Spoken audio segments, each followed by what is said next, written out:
You will hear a number of different recordings, and you have to answer questions on what you hear. There'll be time for you to read instructions and questions. And you have a chance to check your work. All the recordings will be played only once. The test is in 4 sections. At the end of the test, you will be given 10 minutes to transfer your answers to an answer sheet. Now turn to Section 1. Section 1. You will hear a conversation. First, you have some time to look at questions 1 to 7.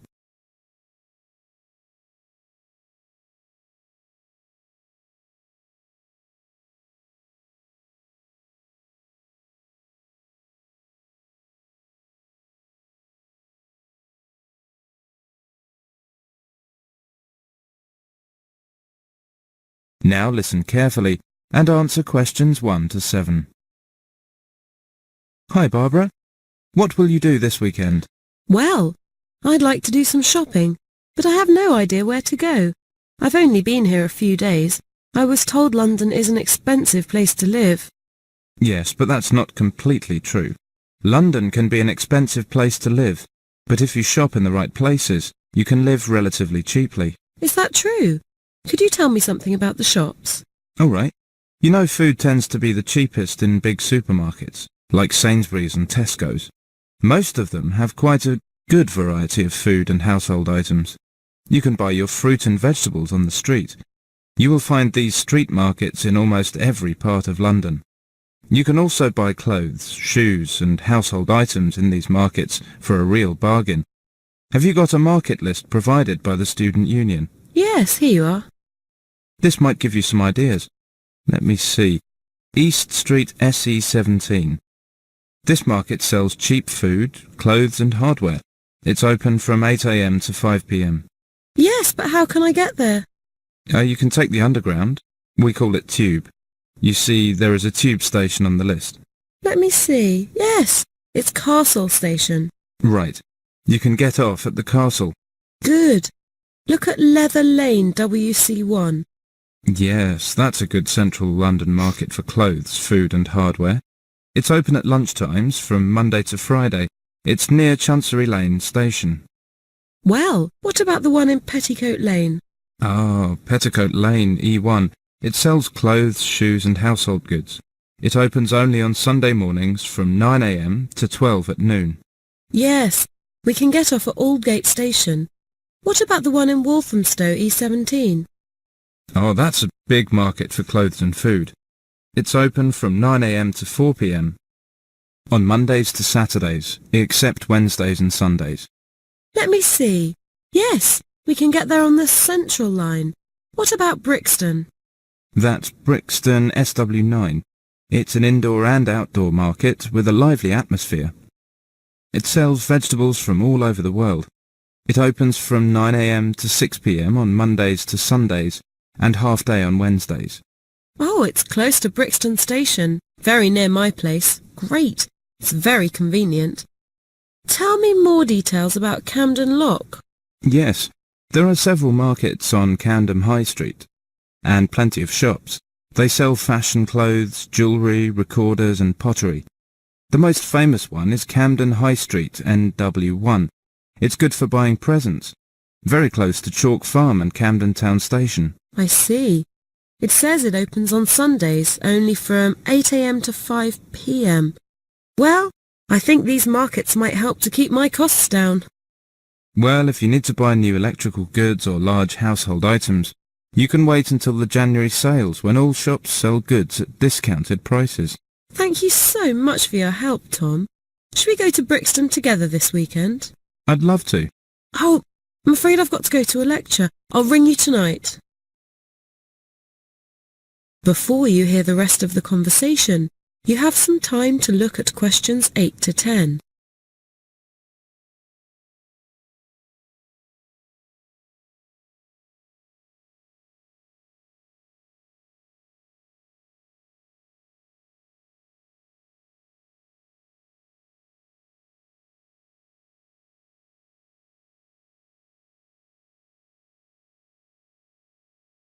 Now, listen carefully and answer questions 8 to 10. 401065. Hello, is that you, Tom? Hi, Barbara. Have you decided where to go tomorrow? Yes, I'd like to go to Camden Town to shop. Would you like to go there with me? Yes, I'd love to. That's a good market. Mary's here with me now. She wants to go there too. Shall we meet at Camden Town Station? Okay. How are you going there? We'll go there by bus. It's only 3 stops from my place. Well, we might walk there if the weather's fine. How will you get there? I think I'll have to take the Underground. I'm at Bond Street and I'll take the Central Line first and get off at Tottenham Court Road. OK. Take the Central Line and get off at Tottenham Court Road. Then you want the Northern Line to Camden Town. It's only about 4 stops. Make sure you get a northbound train though. You want northbound Camden Town, OK? Okay, I think I can find the way. I have an Underground map with me now. What time shall we meet tomorrow? How about 1 hour earlier, say 9:30? Fine, that will be all right. See you tomorrow. Bye. That is the end of section 1, and now you have half a minute to check your answers.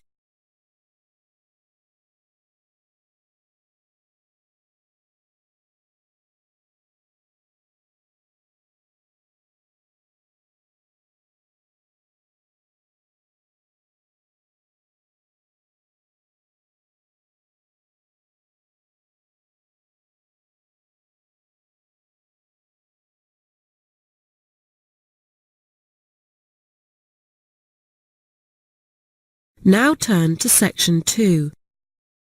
Section 2. You will hear a radio program. First, you have some time to look at questions 11 to 16.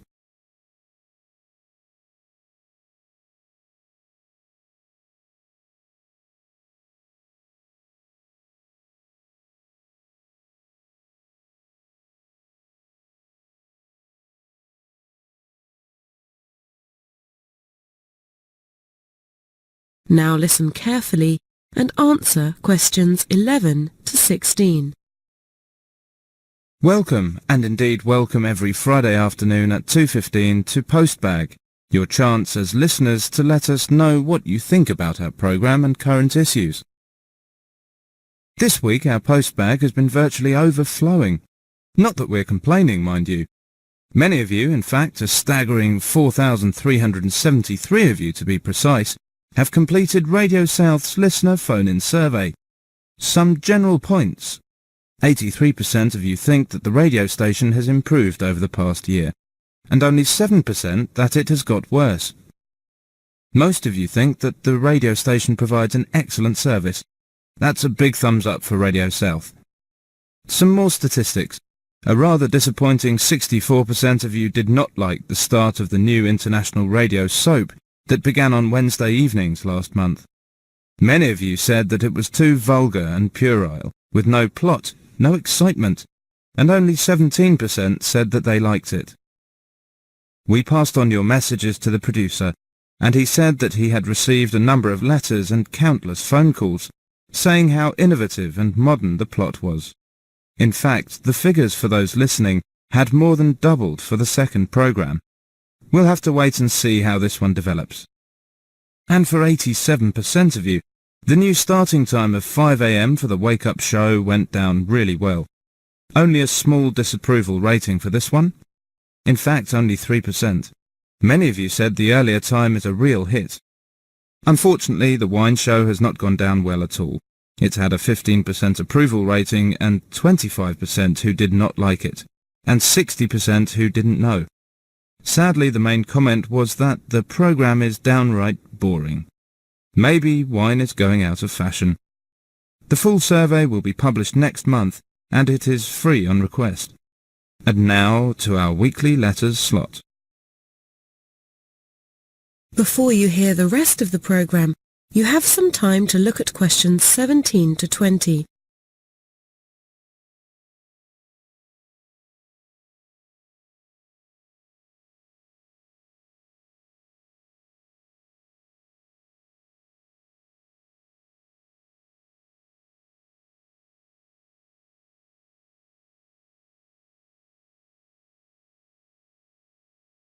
Now listen carefully and answer questions 17 to 20.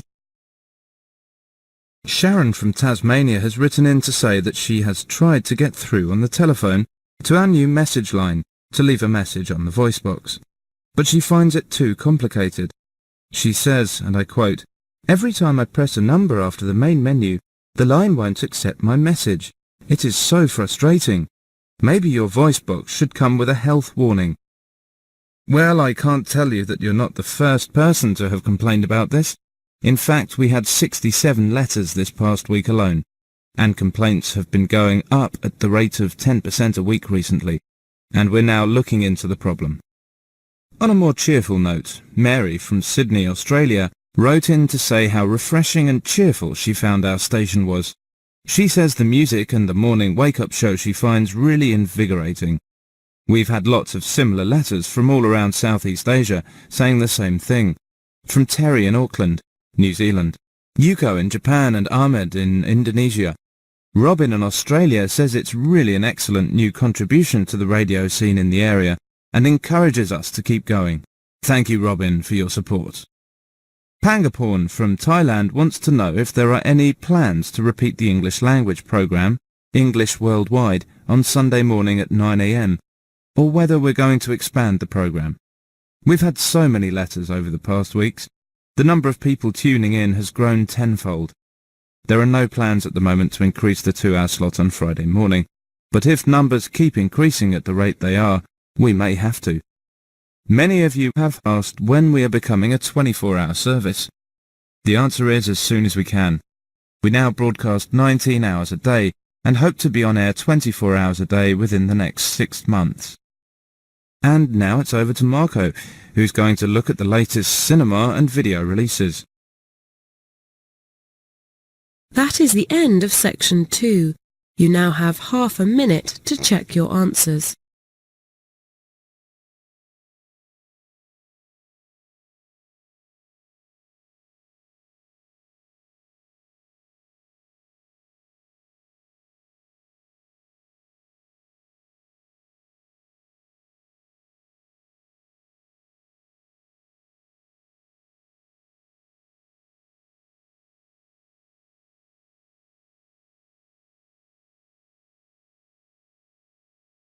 Now turn to section 3.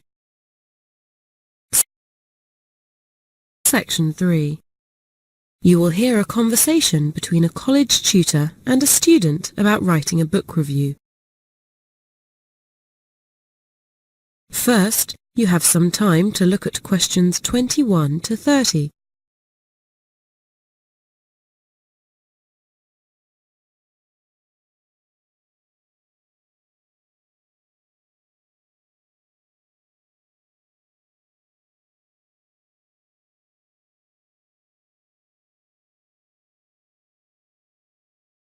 Now, listen carefully and answer questions 21 to 30. Oh, hello. Can you spare me a few minutes, please? Yes, of course, Rachel. What can I do for you? It's about the book review you've asked us to write as part of the academic writing course. You said we should ask if we didn't know how to set about it. Okay, well, sit down and let's talk about it. I presume you've chosen the book you want to write about? Yes. Good. Then have a look at this outline. If we talk it through and you make notes on it, it'll help you to structure your review. Right, first of all, what's the name of the book? The Human Mind. Ah, yes, by Robert Winston. It was tied in with a very good television series, wasn't it? So you should start your review with the title and author. The next question is, what character would you put it in? For example, fiction, history, math. Well, I suppose it's science. Can you limit the field a little? How about popular science? Yes, I think that's more helpful. Then I suppose the subject area is the brain. Okay, and it's important to mention the intended readership, because you can't judge how effective a book is without considering who it's meant for. Well, it doesn't assume you know a lot about the subject, so I say it's for non-specialists. It was promoted in general bookshops. Right. Now the overview. What would you say Winston is trying to do? it's very informative, but I think he's also telling us how to make the most of our brains. Then you should briefly discuss the main topics. I'd recommend mentioning the ones that you found the most significant and interesting. Well, it starts by looking back at the last few thousand years and looks briefly at some of the theories that have been developed about the brain and about its importance. It wasn't always considered as important as we now believe. True. And the next topic? I think it should be the structure and activities of the brain that make it function. I found that chapter very interesting, but it was probably the hardest to understand. I'd probably agree with you. Any more topics you want to mention? Oh, it covers so much, like the emotions, memory, but I think the role of the brain in creating personality should be mentioned, because I think that's an important aspect of the book. And then there's advice on how we can use our brains to boost our intelligence. I've already started acting on some of the suggestions. Good luck.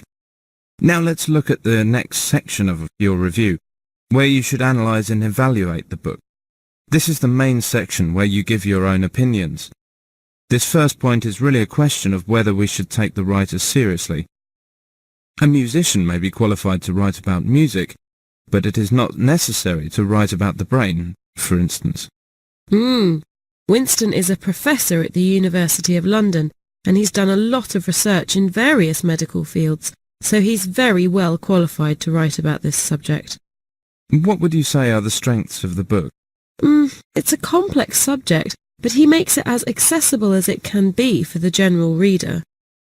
That's partly because he illustrates his points with a lot of stories, both about well-known people, like Einstein, and from his own life. Okay.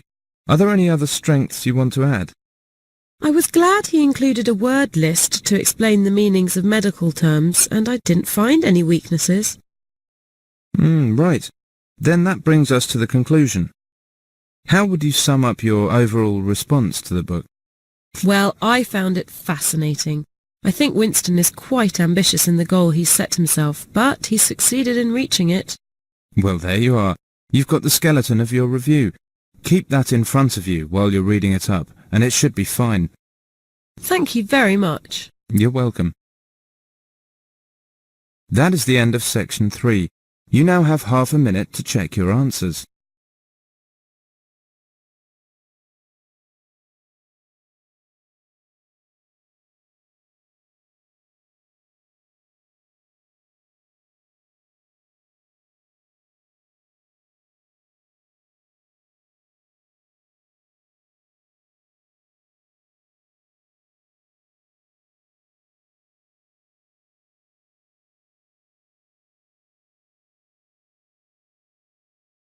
Now turn to section 4. Section 4. You will hear a lecture on the Clifton Suspension Bridge. First, you have some time to look at questions 31 to 33.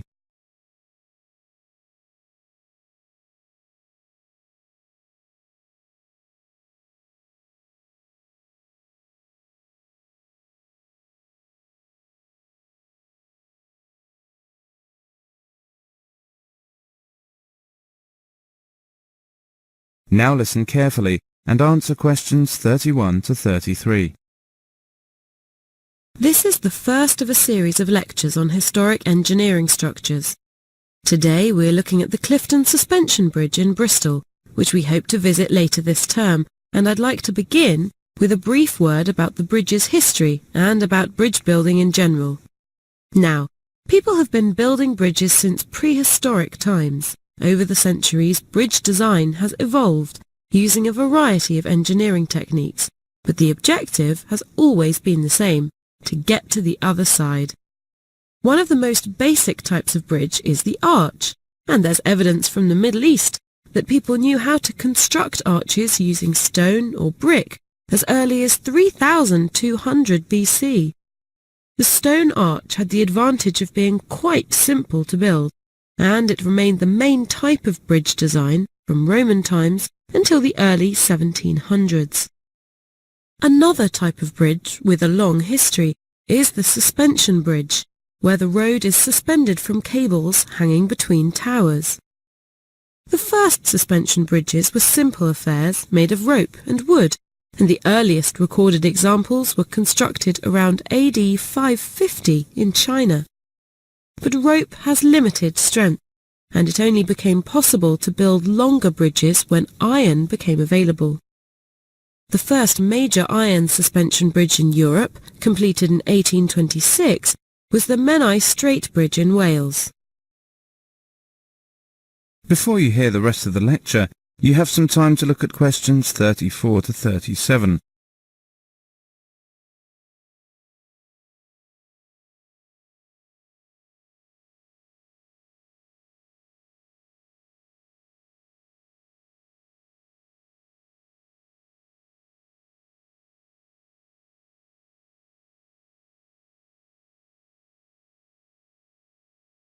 Now listen carefully and answer questions 34 to 37.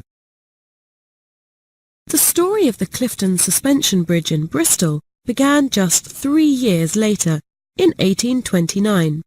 At that time, the city authorities wanted to build a bridge over the River Avon. In order to choose the best design, they organised a competition, and the winner, announced in 1831, was an engineer by the name of Isambard Kingdom Brunel. Work began the same year, but was almost immediately interrupted when serious riots broke out in the city. As a result, investors lost confidence, and work stopped until 1836. The 2 supporting piers had been completed by 1843, but unfortunately at this point the money ran out, and work on the bridge came to a halt for a second time. Then, in 1851, all the ironwork for the bridge was sold off in order to pay back the creditors, and the project seemed to have reached an end. However, in 1860, there was a stroke of luck when a suspension bridge in London was demolished. That bridge had chains which were almost the same as the ones designed for Clifton, and these chains were available to buy. Events moved quickly after that. Money was raised and work went ahead again in 1862. The bridge was finally completed amid great celebration 2 years later in 1864. Before you hear the rest of the lecture, you have some time to look at questions 38 to 40.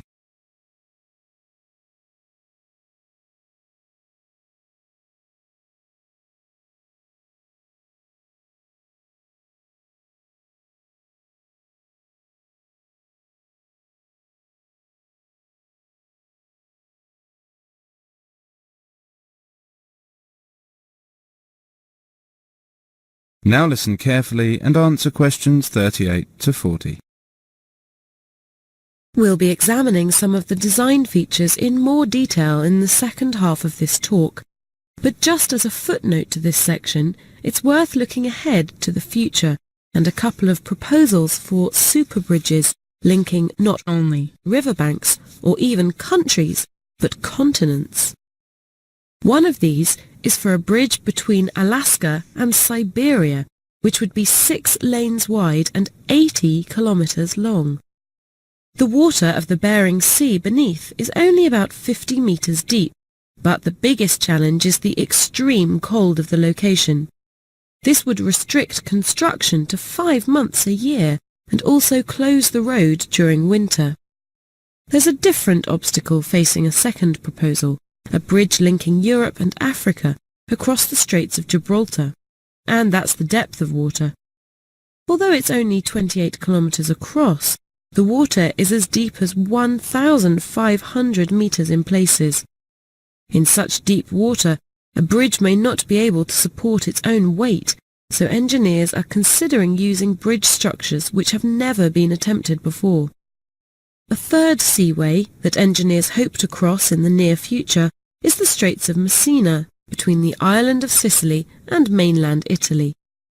Unlike the other 2 proposals, the Messina Bridge only involves one national government, and the distance is relatively short at 2.5 kilometers, so there's a good chance it will be built. In this case, it's just a matter of who will provide the cash. Okay, let's take a break at this point, and then That is the end of section 4. You now have half a minute to check your answers.